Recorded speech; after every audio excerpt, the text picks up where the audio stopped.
Welcome to today's webinar of the Gerhard Center webinar series, The Aftermath of COVID-19, the New Social Impact Ecosystem. Today, we're honored to have with us John Elkington to speak about the prospects of green swans, solutions and market trajectories to sustainability. At the time when Black Swans events seem to crowd the horizon, from coronavirus to climate emergency, taking us exponentially where we don't want to go, John Elkington considers the prospects for green swans. Those are solutions and market trajectories that can take us exponentially where we do want to go. John is a co-founder of 4 social businesses. He also coined such terms as the triple bottom line and has been called the godfather of sustainability. He is one of the founders of the global sustainability movement, an experienced advisor to business, and a highly regarded keynote speaker and contributor from conferences to advisory board. He has addressed over 1,000 conferences around the world. He was a faculty member at the World Economic Forum from 2002 to 2008, and he has served over 70 board and advisory boards. He won numerous awards and is the co-author and author of 19 books. The 20th was published in April, which is related to what we're going to talk about. It's the Green Swans, the coming boom in regenerative capitalism. Now, without much ado, the floor is yours, John. Thank you, Ali, and hello, everyone. And I'm very much looking forward to the discussion, and hopefully there will be a vigorous exchange of questions and answers. I may ask some questions of you all. I'm going to show some slides first, and they'll take about 20-25 minutes. And then hopefully, Ali, you'll help us get the conversation going. So let me just do this always complicated exercise of pulling up the... So can you see a black slide now, Ali? Yes, yes. Great. So that's just to hold the space. So yes, I'm going to talk about green swans, and I'm going to offer you all an invitation. But the key point is that we live in a time, and Ali has already said it, where our challenges, many of them having the character of black swans, and I'll describe that and explain that a little later on, are growing in number and growing in seriousness. But our solutions are not yet on a suitably similar or exponential track. So we're facing systemic crises, but we're not yet being sufficiently systemic in what we're doing by way of response. So let me just go down, and there we go. Good. So just yesterday, I did a session, and Ali and I were just talking about it with the World Bank. And I haven't worked with the World Bank for quite some time, but did so in the past. And one of the key people, the person who spoke after me, was your Minister of Environment in Egypt, Dr. Yasmin Fouad. And it just reminded me that when I started work, it was for then the United Nations Development Programme, and it was in the Nile Delta. And it was in the early 1970s, and I was asked to carry out and coordinate a series of environmental impact assessments, mainly in Ismailia and a very large region around there. So I thank Egypt, and I thank the minister yesterday for that early exposure to some of these, at that time, challenges. We were thinking about negative impacts. Now, increasingly, we're also thinking about positive impacts and how to build them. But sometimes that's a little bit difficult. And just in recent weeks, I've been Zooming or calling friends in places like California. And when they open their windows or their curtains, this is the sort of view that you see. And even, in daytime, children are asking, why is it nighttime? Or why does it look like nighttime? So we're living through a period where in Australia, in Amazonia, in different parts of the world. Yesterday I was on doing a board meeting in South Africa, and we were talking again about the water shortages in Cape Town not that long ago. So these crises increasingly are biting. But although there are a lot of black clouds out there, I just want to say I'm an optimist. And I actually believe that our species tends to leave things until it's almost too late and only then react. And I think we sometimes do our best work when we're backed into a corner. Well, we've been backed into the mother of all corners now. Let me just say a little bit, just so you know what sort of discount factor to apply to what I'm about to say. Let me say a little bit about what brought me to this current point. So I'm a baby boomer. I'm 71. I've set up 4 social businesses, as we now call them, since 1978. They all still exist. The third one was called Sustainability, and that was 1987, at a time when nobody was really using that term. They were talking about sustainable and sustainable development, but not the principle. And Ali has mentioned the boards, advisory boards, and books. So the next input is the book cover. This is the new book. And I just wanted to refer to the subtitle, which is The Coming Boom in Regenerative Capitalism. And I'm sure that when that term, regenerative capitalism, first appeared, there were some people who thought I must be clinically crazy, completely mad. And maybe I am, but things have been changing so fast since. And I'm not claiming authorship. I'm not claiming that we caused this. We've picked up on something that was happening anyway. But how extraordinary to see Walmart a few weeks back, their CEO, Chief Executive Officer, declaring a commitment for the world's largest retailer to become a regenerative business. Now, we can argue about how likely that is, but they're determined to do that. And I'm largely seeing that as an environmental challenge, whereas for me, it has to be, yes, environmental, but economic and social, and to some degree political as well. And I'll touch on some of that a little later on. Back in the early 1990s, and I'll pull myself out of history shortly, but just a little bit of history may be useful as context. In 1991, I got a Financial Times, big business newspaper based in London, to a cartoonist to draw me the image on the left. And the idea was very simple, although at the time it was rather foreign to people. And the idea was that any board table would have to have around it, in addition to the normal roles and responsibilities, a voice of nature, of the natural world, that's the fish, a voice of the social agenda, and particularly the dispossessed, the people who are being impacted by many of the big challenges in our societies, and that's the woman, but also a voice for the long-term future, and that's the robot. And at the time, I sort of intended that to be almost a joke, but it's no longer a joke in the sense that the robot has the shoulder label or flash which says 3001. But in 2014, the first robotic system or expert system was appointed to a board in Hong Kong. And I think over time, we're going to see a lot more of these expert systems and artificial intelligence systems coming into boardrooms, almost sitting around the boardroom table. And tomorrow I have to do actually no, it's the day after, I do a session in South Africa.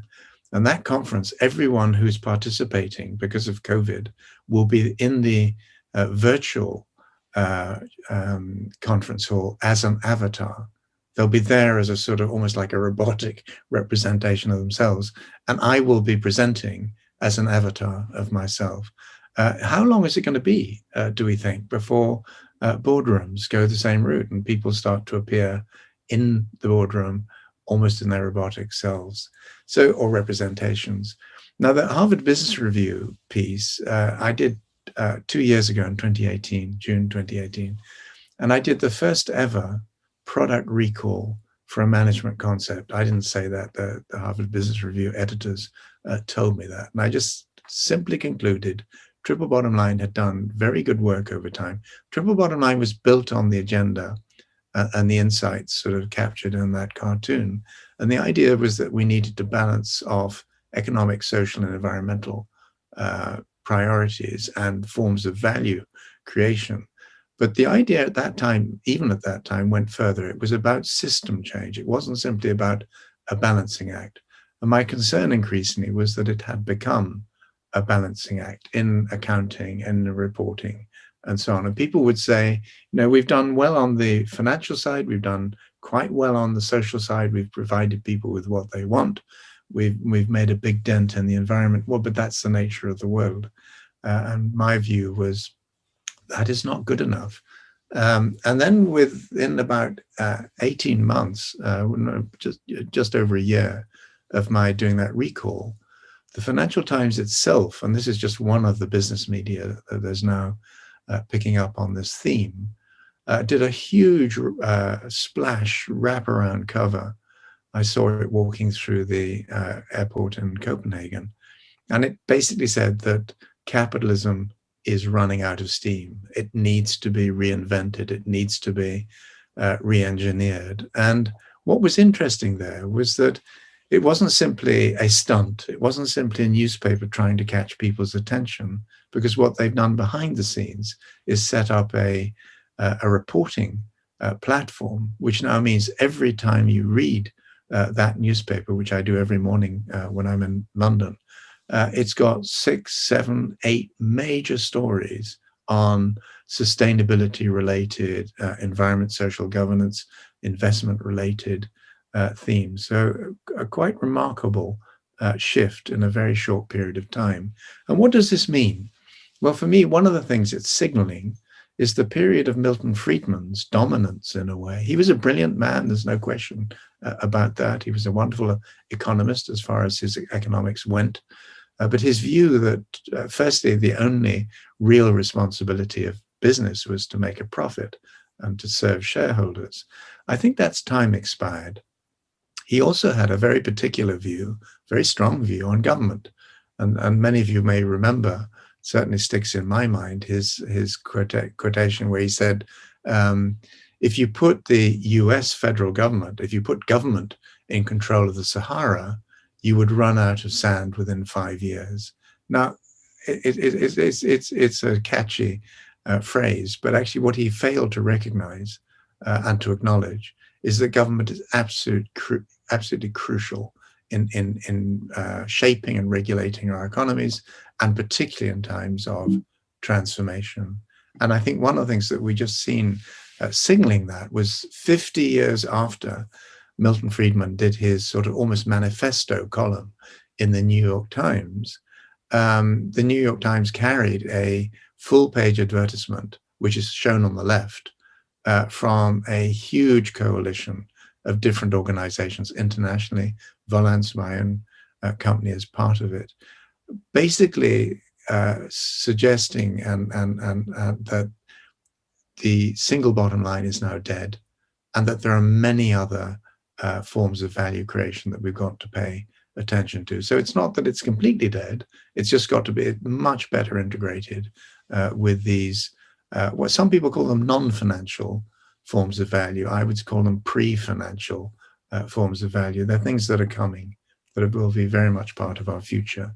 Now, on that point of the future, let me just say a few things about the 2020s, the next decade. And we have labeled that decade the exponential decade, and I'll explain why. This was the Gates Foundation a little while back, talking about COVID, and particularly on its impact on the sort of the global south, if I can call it that. And basically saying that within 25 weeks, we'd been set back in terms of progress on development by about 25 years. Now, that was a couple of months back.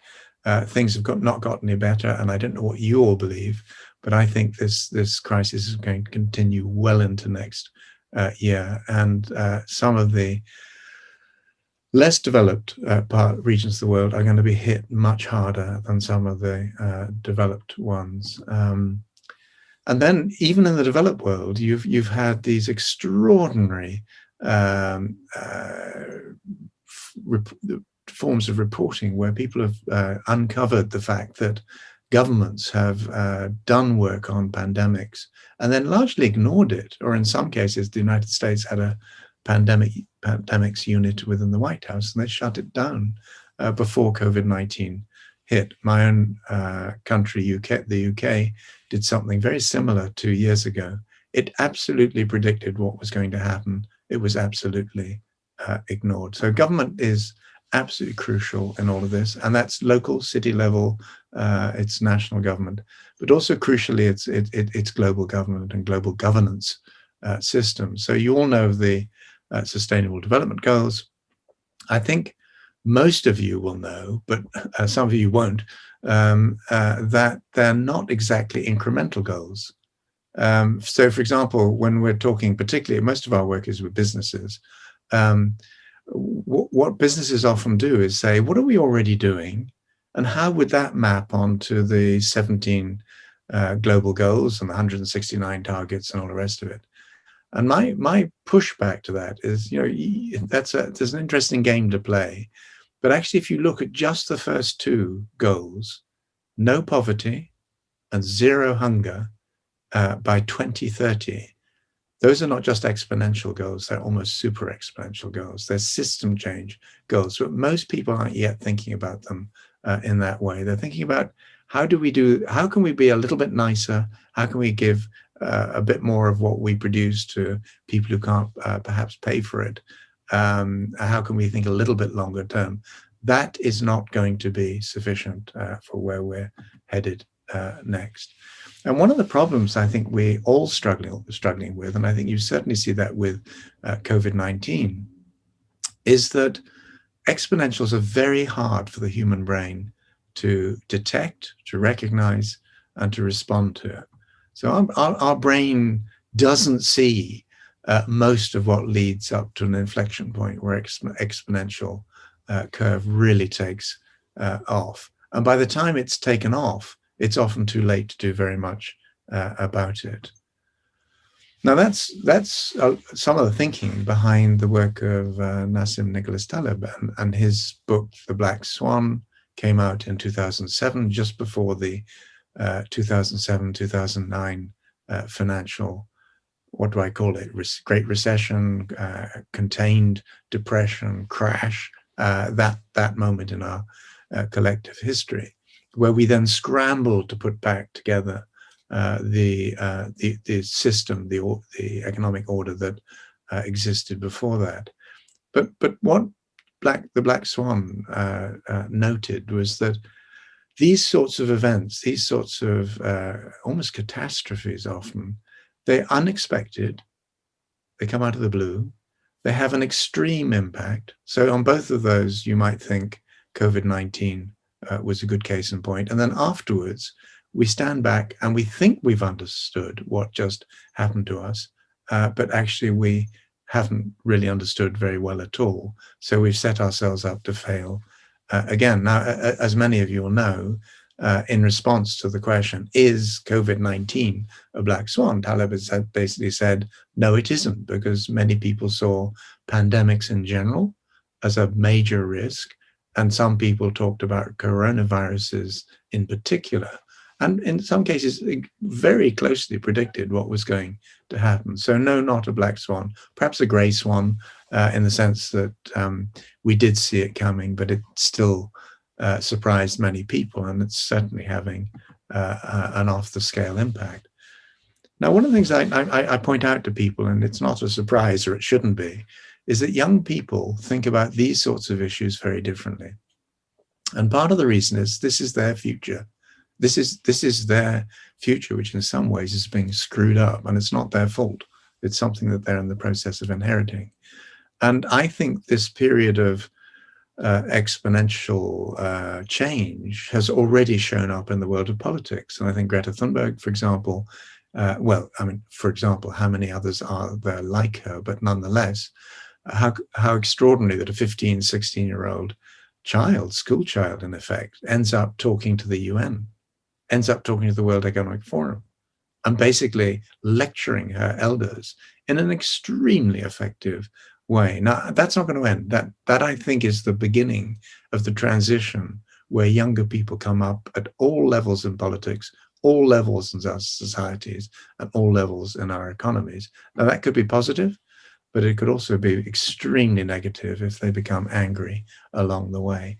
I'm just going to say a few things about the dynamics of green swans, which for us are market trends. They're not individual companies, they're not individual products, they're not companies, although those can play into the market trends. And one of those trends, which is perhaps one of the most dramatic at the moment, although artificial intelligence would be another, is the trends in solar energy pricing shown here, but also wind power and battery technology and so on. And just in the last day or two, a group that I will talk about in a moment, Rethink X, has published an astonishing report on energy, predicting where energy systems are going to go over time. And if you look at the gray band in this diagram, that represents the cost band for existing coal-fired power stations or fossil fuel power stations. And what you see is renewables very significantly undercutting those costs, even of already installed fossil fuel powered electricity generation. So this is going to be a massive disruption. And I do really encourage you to take a look at so it's Rethink X, and it's their latest study on energy, although this diagram is from somewhere else. Now, green swans are wonderful, and they take us places that we do want to go, and they potentially take us there exponentially. But every green swan can turn out to have black feathers. I mean, unintended consequences that we didn't plan for, we didn't really expect. And so, for example, some of the renewable energy systems, particularly windmills and solar capture arrays, are now coming to the end of their lives. And we're suddenly realizing we don't know what to do with the materials that are being released. We don't know how to recycle the vanes or propellers of windmills, for example. We don't know how to deal with some of the really toxic materials that are coming out of some of the early solar farms. So we should think about these sorts of things much earlier in the process. Now, in terms of green swans, I think part of the trick or part of the way forward here is to think about things differently, to reframe the way we think about particular challenges. So I live in London. It's a huge city. It's a city I've lived in since 1970, and I happen to have a great deal of affection for. But like all cities, it's got massive problems around air quality and all sorts of other issues, even before you get to COVID-19. But about 18 months ago, London was declared to be the world's first national park city. So now we're starting to think about the city as a national park, which traditionally has always been natural. It's been around natural landscapes and so on. And if there are buildings in it, that's sort of something you have to live with. And now we're saying, how do we treat a major global city as a national park? How do we green it up? How do we take into account everyone's gardens and so on and gradually make that part of a much bigger natural system? I think that can be applied, that approach can be applied in many other areas of our lives. Policy is incredibly important. And so the role of governments, just to underscore that again, is going to be central. Now, green swans, as I've explained, are shifts in markets and in the way that they create value, the way that value is prices put on it, and people creating that value are rewarded, and vice versa, where they're destroying value, how they are, to use a strong word, punished. But the key thing here is that there's an exponential dynamic to it. System change will be the result, but for a period of time, we know that most trends go in S-curves, there will be an exponential period. And when asked, give an example, tell me what a green swan actually looks like. One of the biggest in the world at the moment is the European Union's Green Deal. So that's a 1.82 trillion euro recovery plan, which is about social inclusion and green and net zero carbon recovery plan for the European Union. Now, I'm always suspicious about big numbers given by governments, but this is a major shift in priorities. It's an articulation of a vision and an ambition, which I find quite extraordinary and very attractive. So it's one that we'll be tracking quite carefully. Moving towards the conclusion, another green swan, in our mind at least, is the rise of those younger generations, because they do think differently. They do feel differently. Their motivations are different. And I think that's a key part of what we need to drive the sort of change that we need at the scale and speed that we now need to drive it at. And one of the projects that we've recently done with the Spanish infrastructure and renewable energy company Acciona is to work with 27 of the younger fast track executives from right around the world. I think it was 12 countries. And what we've done is to develop a process where their voices will be heard within the strategy making, the decision making of the company much more clearly and much earlier than they once would have been. And one of the things that we've put into their brains and which they've really embraced is the idea that we're moving from a period where sustainability was defined as mainly being about responsibility. We're now moving into a period where resilience is being talked about by many leaders in the public sector and the private sector and so on, because many of the systems we depend on, our economies, our societies, the natural environment, are now showing very severe signs of weakness, of wobbling, and so on. And in the end, the only way that you can rebuild resilience is to invest in those systems, to regenerate those systems. And we feel that that's where this agenda is going. So let me just end with an invitation. I've just gone through the responsibility, resilience, and regeneration sequence. They blur together because you don't drop responsibility. In fact, if anything, the responsibility agenda is getting even broader at the moment. So if you think about some of the issues that are now pushed into the responsibility space, and corporate responsibility in particular, they would include things like wealth divides. They would include things like public access to affordable or free public healthcare. They would include tax evasion and tax havens. So that responsibility agenda continues to grow. But what that sort of violet or purple line shows falling away over time is that responsibility agenda is increasingly going to become embedded and therefore sort of automatic. But something much bigger is happening.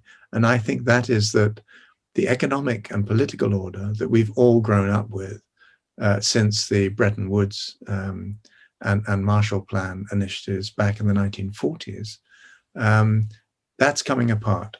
That world of macroeconomic reliabilities and expectations and of geopolitical expectations, that's starting to dissolve. Will that end tomorrow, next week, next year? No, it won't.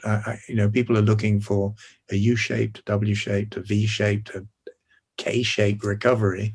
Well, look on. I think some of those will happen. But underneath all of this, I think there is a very severe disruption beginning of the old economic order. And it always takes 12 to 15 years before the new one is properly established. So we've got a very exciting period ahead of us. That's the period of transition. That's the period where we are forced to address a series of resilience challenges. But regeneration may start from a low base, but just remember that Walmart commitment. You're going to see more and more companies waking up to the fact sustainability isn't just a nice to have. It's not just an incremental change agenda. Over time, it's going to be about how do we regenerate this world that we live in, work in, and depend on, and so on. And through that period, the number of and intensity of black swan problems will continue to grow. So the book Green Swans has a series of sections on things like plastics in the ocean, like the pandemic around the world of obesity, chronic diseases, and diabetes. And some of the worst hotspots of diabetes now are in places like Mexico City, in China, because of the one-child family and so on. And things like the climate emergency, really importantly as well. So this is the final slide. And what we've done, because one of the things that, as the book has gone around the world, people have been routinely asking us is, I'm fascinated by the book. I find the examples really useful, but we operate in this sector or this sort of business. We operate in these geographies. We've got these sorts of challenges or opportunities. Can you tell us more specifically what a green swan would look like in those contexts? And so we're picking 4 big themes to start with: cities, electricity, agriculture, food and nutrition, and money. And the question is then, where do we see ugly ducklings? Where do we see some of the early stage initiatives, technologies, business models, whatever, policy frameworks, which might over time expand, grow, evolve, and push forward this green swan exponentially positive progress that we are looking to get to? So that's what I wanted to say, Ali. I just want to say thank you, Ali, and thank you everyone else for listening. And I'll now hand back to you, Ali, if I may. Thank you, John. Thanks a lot. It's very informative.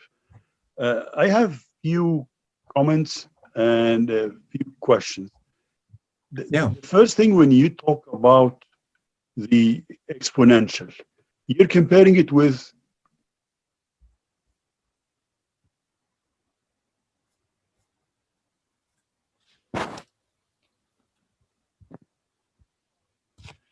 Hello, Ali, I can't hear you.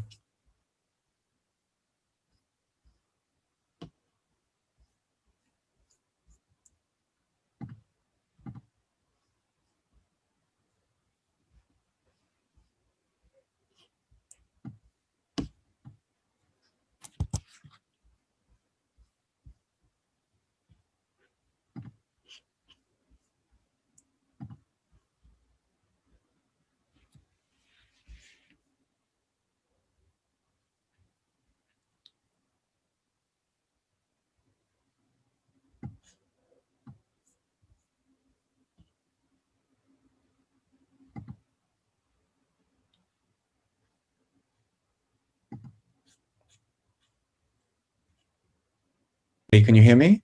Yes, I can hear you. Sorry about that, John. It seems we both lost connection at the same time. Well, I then came out to come back in, but so I don't assume that I heard the full question. So. Okay, I'll tell you. I mean, again, I'm talking about exponential. Yes. You have a very interesting graph that shows a linear curve versus an exponential curve. When you look at the exponential curve, initially, you're actually under the linear curve. Yes. Because you're building the infrastructure. You're still building. And then at a tipping point or at an inflection point, you really shoot up completely. Yes. Now, you tend to sort of, your graphs tend to sort of imply that we're at the inflection point. So the disappointment part is behind us. Is that a correct impression that I got?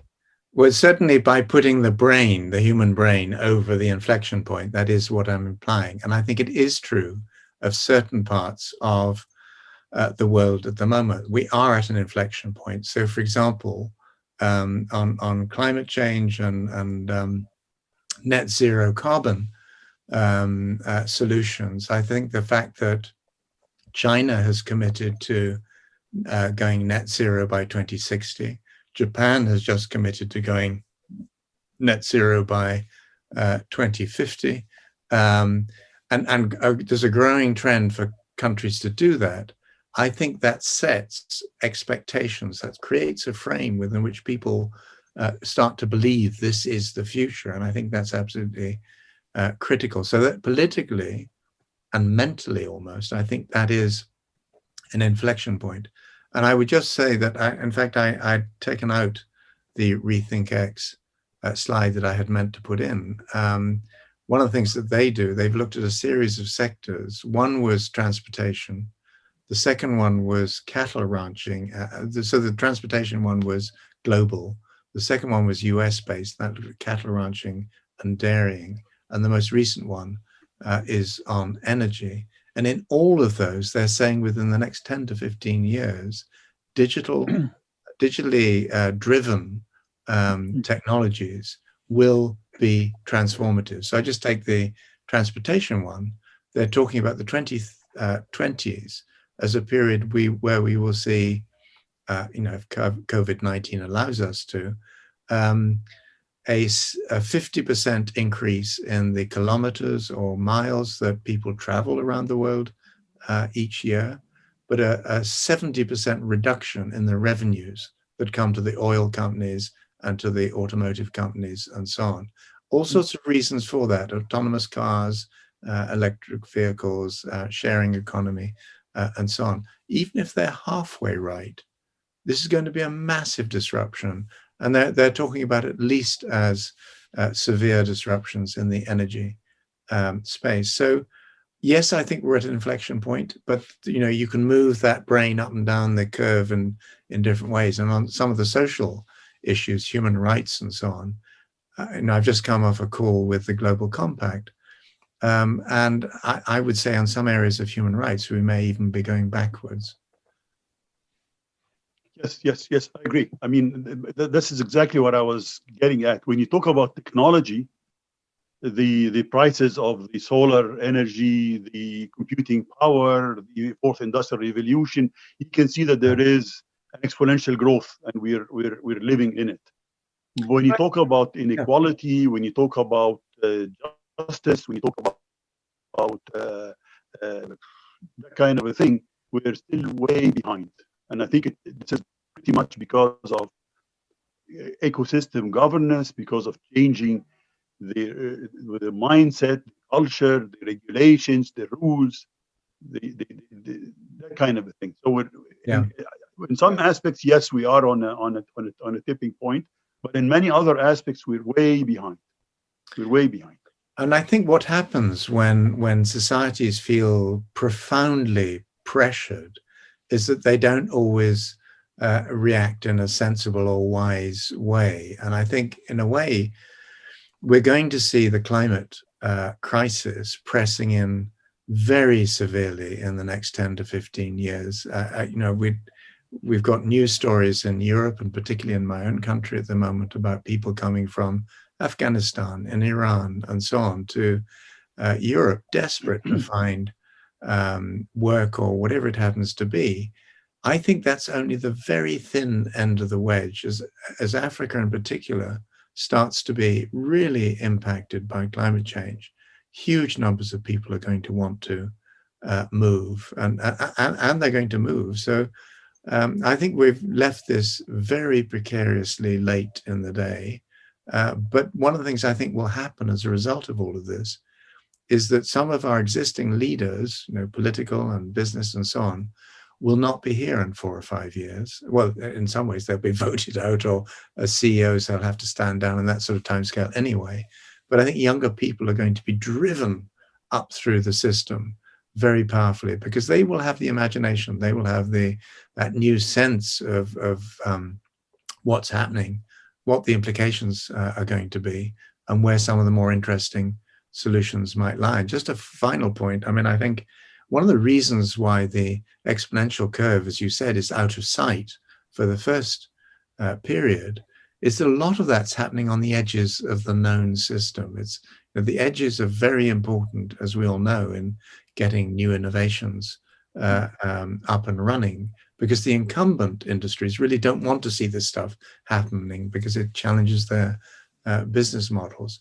So I was on a call earlier this week with Peru, and I was saying, you may in Latin America feel that you're completely on the edge of the global economy, well, particularly in Peru, and yet that's where some of the really interesting solutions may well come from, particularly on the social front. So I think it's an incredibly exciting time. I think we will see enormous change, but our challenge now is to make sure it goes in the right directions. Absolutely. I have many questions from the audience. I'm gonna let them. I'm gonna start with Damiana. Please, Damiana, unmute yourself and please. Hello, can you hear me? I can hear you. Okay, awesome. My name is Damiana, and I'm the Associate Chair of the Economics Department at the AUC. And I'm teaching economic development, trying to make it much more a sustainable development course, because for me, economic development cannot go without sustainability. And my question was, how does your concept of regenerative capitalism relate with the concept of the circular economy? Because we explored it with my students. Yeah. I'm a president, so I wanted to see what links you make between the two. So thank you for the question, and I think it's an important one. And I do think the circular economy is a fundamentally important concept, and there are groups like the Ellen MacArthur Foundation who've done a lot to drive all of that. I think the reason why I think regenerative capitalism is rather different, they're both immensely complementary, and I think they can work very powerfully and effectively together.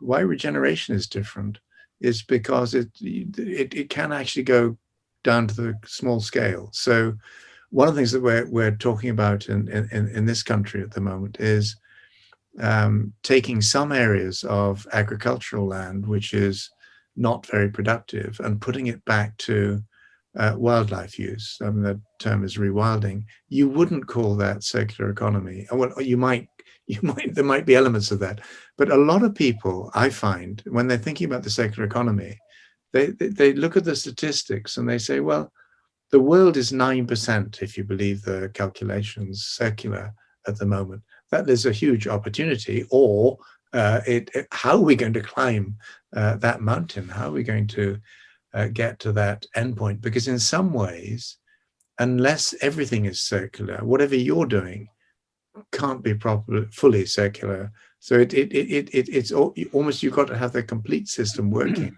in order for any component to be doing the right thing. So we continue to talk about the circular economy. There are clients, companies that we work with, partner companies and so on, who are absolutely committed to the circular economy. Others are absolutely committed to the Sustainable Development Goals. And we're saying, it almost doesn't matter what your starting point is, as long as you are thinking about disruption and you're not imagining that your current business model will see you through the next sort of 10, 15 years. As long as you've got that thought in mind, it doesn't almost matter what term that you're using. But just a final point, I think, universities and business schools, particularly business schools, have been very slow to catch on to some of this stuff. I've taught in business schools for almost 30 years now, and I've seen very often individual professors wanting, and their students wanting to drive change, but the examination and the sort of incentive structures for business schools, how they're rated and all the rest of it, have slowed this. And I think you could almost argue that many of the major business schools have betrayed the future by the way in which they haven't properly addressed this. But I think it's coming now. I think that the rating systems will have to change. It doesn't necessarily mean that they will, but if the business schools get behind that agenda too, then I'm a bit more confident. But thank you for what you're doing, and I think it sounds fantastic. Okay, Olivier Jarry.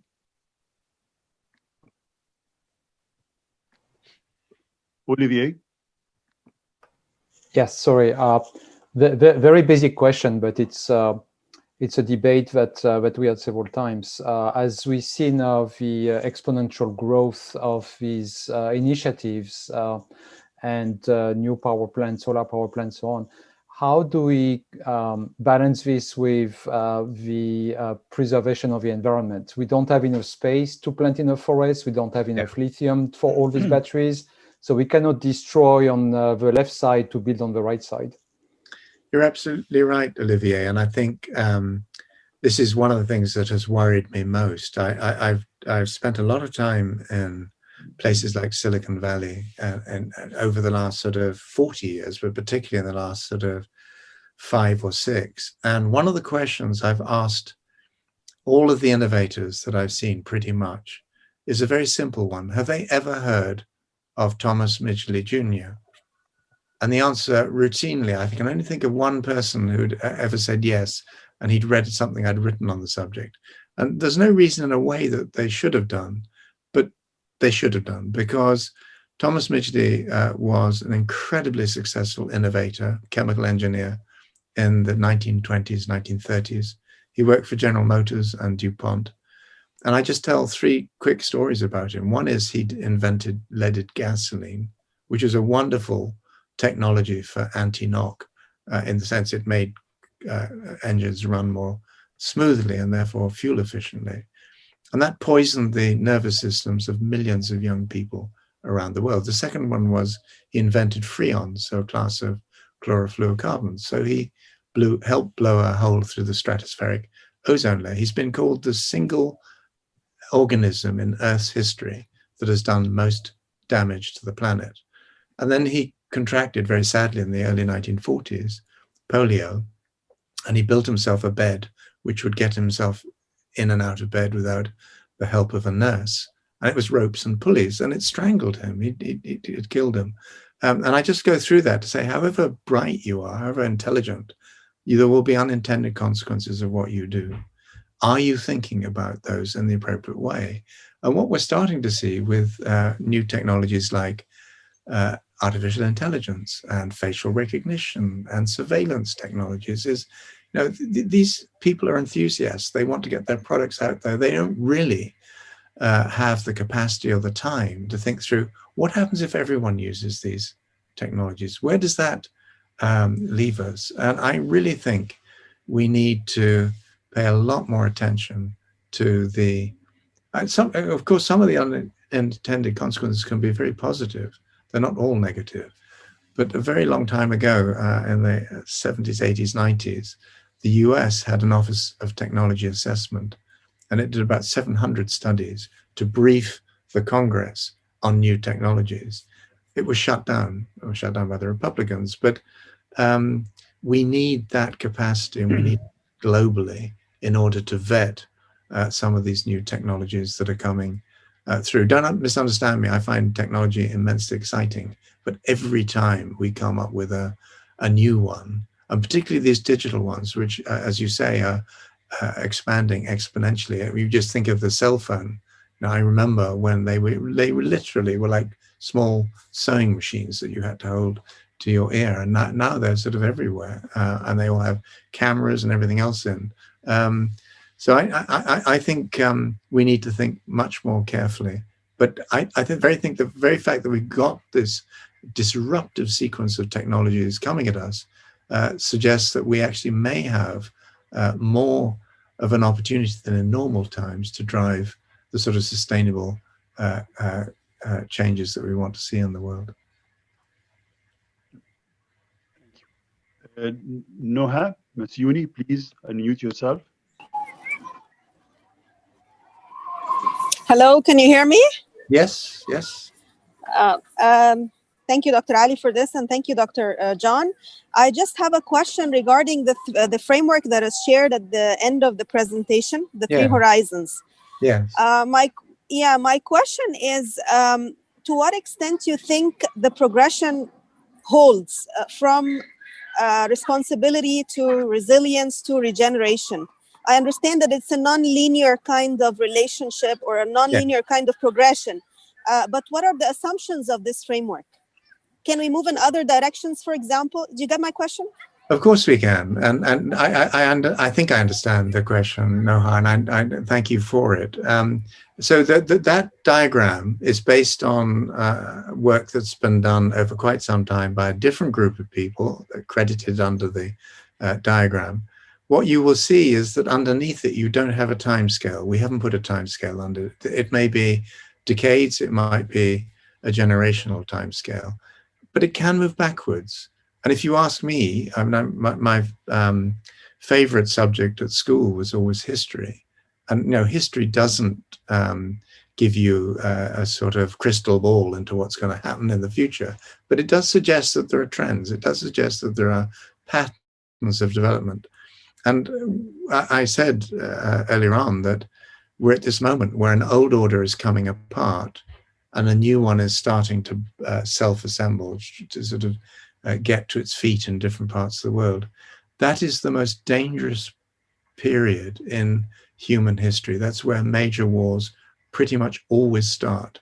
Now, I don't know what you all feel. I love peace. I've grown up in what's called the long peace. I was born in 1949. And apart from pretty nasty wars in Vietnam and Korea and the Congo and places like that, and the Middle East, much of the world has enjoyed peace. I don't think that's guaranteed. And in fact, if you ask me to predict, I think in the next 5 to 7 years, we will see a major international war. It won't be in the traditional style. It won't be a Second World War rerun. It'll be cyber, it'll be robotic, it'll be crashing other people's transportation systems and healthcare systems through cyber warfare and so on. Do I want this? Clearly I don't. But to your question, a disruption of that scale would certainly move us backwards. And on the Global Compact call earlier on today, I was a contrarian because everyone was assuming that human rights are going to become widespread and everyone's going to buy into them. And I said, but you only need to look what's been happening in the United States, what's happening now in China and Hong Kong and so on, and possibly in Taiwan, to see very major constraints on human rights. And then when you factor in surveillance states and so on, I think this could go in the very... So in a way, the way I think about that diagram, it's almost like a cartoon. It's imagine a world in which one order is ending, there's a transitional phase, and then we're moving hopefully towards a better world. It's a conversation starter rather than a sort of an accurate map of the future, which I think is very difficult to put together at the moment. But thank you for the question. Barbara Galili, can you unmute yourself, please?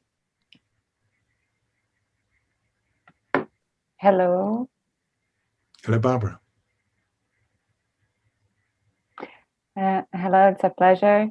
Thank you, Dr. Ali, Dr. John.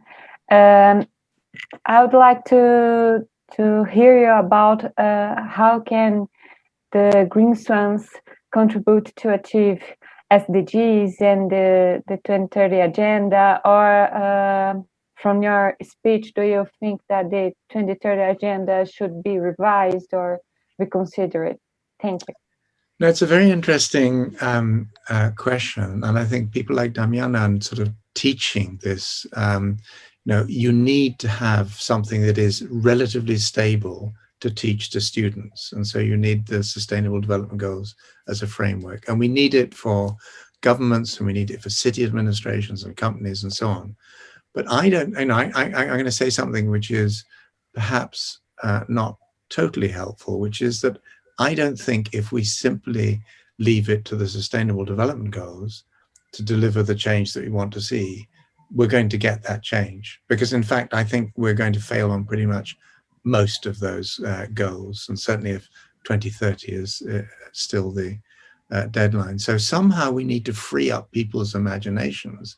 And it doesn't mean that if you're working on the Sustainable Development Goals and you have a good way of doing that, you should stop what you're doing. I'm not saying that remotely. What I'm saying, but for example, I was talking to the chairman of a very major energy company last week, and he's been a great champion of the Sustainable Development Goals, wants it built into everything they do. But when he heard about that resilience and regeneration formulation or framework, he said, well, two things. He said, do you think this challenges the global goals? And my answer was absolutely not. He said, but actually, I find it quite he found it quite liberating, because you can suddenly see, if you're creating new infrastructures for cities or so on, you've got a different set of questions, complementary hopefully, but where you ask yourself, can this be resilient? Can this be regenerative? What would that mean economically, socially, environmentally, and so on? So we're not trying to replace anything, circular economy or sustainable development goals. We're trying to come up with something very simple. And the process for us started when I did the recall of the triple bottom line. Now, I haven't given up faith or belief in the triple bottom line. I still think it's useful. I helped set up the Global Reporting Initiative. They do sustainability and triple bottom line reporting. I helped set up the Dow Jones Sustainability Indexes. They do sort of benchmarking and ranking and rating. And I've been very actively involved in the B Corporation movement, and they're completely obsessed with the triple bottom line. But all I was saying was that the triple bottom line works well if you think within the responsibility frame, because that's easy to achieve. You just do a report and you bring in the appropriate stakeholders, and you challenge your supply chain. But what if the real challenge is system change? What if we've really got to do is shift economics, shift accounting, shift legal structures and requirements, and change the way that financial and insurance markets and so on work? What if that is the challenge? Then that's got to be a political challenge. So yeah, I mean, I think we need to tell people about something that is understandable and is going to be around for a while. And I think the global goals give us that. But I also think we need to sort of turn up the heat under leaders, because on what I see people delivering currently against the Sustainable Development Goals, it's not going to be enough. Sorry, that was a rather long answer, but thank you for the question. Okay. I'm going to take one question from Ashwani. Ashwani, please unmute yourself.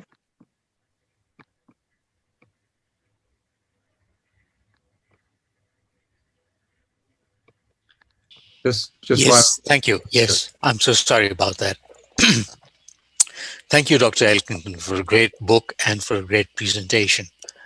So I'm trying to understand the language of disruption, yeah, and how it differs from the language of innovation. So again, it's a very acute question. What I would say is innovation tends to be inside out. The innovator is trying to change something which they feel is put together wrong, not operating in the right way, doesn't yet exist. Disruption is the consequences, the external consequences of those innovations. So there are people putting together, battery technologies or whatever. The impact of, the demand for lithium or cobalt or whatever, that's where some of the unintended consequences happen. But when batteries start to undermine huge investments in electricity grids, because they suddenly enable you to do things in very different ways, and when every home in certain countries starts to have its own battery system to store renewable energy, that disruption is something external to the innovation process, which is often done not in a laboratory so much these days, but by individual teams who very rarely, as I've already said, think about the possible unintended consequences of what we're doing. So that's the way I think about it. But do you think differently? Well, the issue for me is this business of unintended consequences. Yeah. So I'm a planner by training. Yes. And there's a famous article in Planning by Whittle and Weber on wicked problems. Yes. And in their language, unintended consequences are inevitable. If you poke at something, something's going to happen that you didn't expect to happen. Yeah. So that's ecological evolutionary systems thinking. Yeah, I know the article. I was trained as a planner, city planner in the 70s. And the book has a series of wicked problems and one super wicked one, which is the climate emergency. You could add the biodiversity emergency in there as well. Everything that we do, to every action, there is not an equal, but an opposite reaction of some sort. So anything we do, and particularly in a very closely stacked system, which our planet has increasingly become. You think about COVID-19, and you suddenly see wildlife trafficking and people digging out bat guano in a cave and then being held in a hospital which didn't have effective treatments for them, so they started to sort of mutate the virus, and then subway systems and airlines and all the rest of it.